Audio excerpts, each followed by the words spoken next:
देवभूमि स्वर्ण संगठन की अन्न त्याग यात्रा तिरंगा आज शिमला पहुंची। संगठन ने चौड़ा मैदान में स्वर्ण आयोग के एक्ट को विधानसभा में पारित करने को लेकर आवाज बुलंद की है।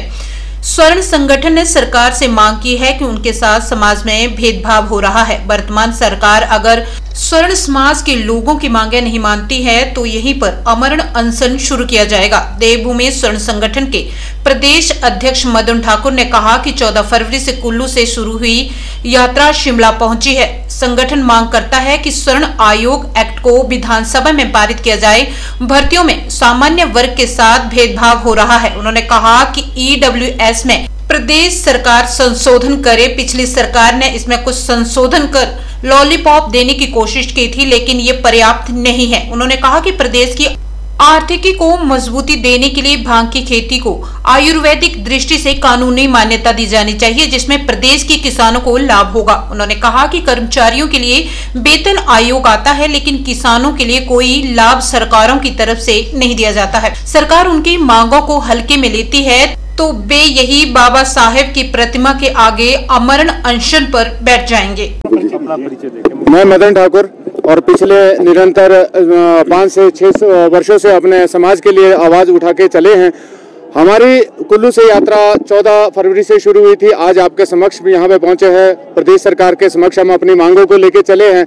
हमारी मुख्य मांगे जो पहले से भी थी कि स्वर्ण आयोग का एक्ट के रूप में हिमाचल प्रदेश विधानसभा से पारित कर स्वर्णों को बहुत बड़ा एक जो आज तक शोषण हुआ है, कम से कम उसमें एक पहली सीढ़ी देने का कार्य हिमाचल प्रदेश सरकार करे। दूसरी जो हमारी मांग है प्रदेश सरकार से वो EWS पे है। जैसे केंद्र सरकार ने EWS कानून को बनाया है, जिसमें कहा गया है कि 5 एकड़ से कम भूमि वाले व्यक्ति को EWS का लाभ मिलेगा। 8 लाख वार्षिक आय से कम वाले व्यक्ति को इसमें लाभ मिलेगा। परंतु प्रदेश सरकार ने, पिछली सरकार ने उसमें 1 एकड़ भूमि का कर और 4 लाख वार्षिक आय कर हमारे लोगों को एक बड़ा नमकीन लॉलीपॉप पिछली सरकार ने दिया है।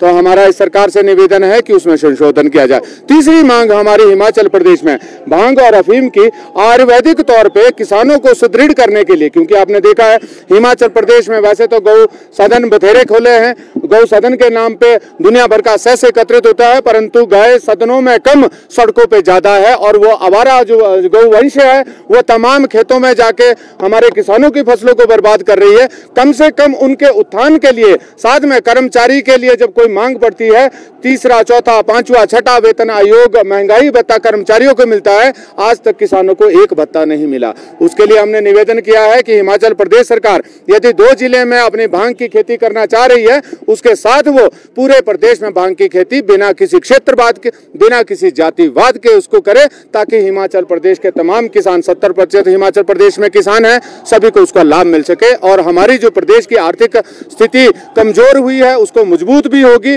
और किसानों की आय भी सुदृढ़ होगी। तो ये हमारी मुख्य मांगे हैं। देखते हैं हिमाचल प्रदेश के ठाकुर सुखविंदर सिंह सुक्खू जी से, जिसे कहते हैं सुख की सरकार, इन्होंने हमेशा बड़े कड़े फैसले लिए हैं, चाहे महिलाओं की बात करें, चाहे कर्मचारियों की बात करें।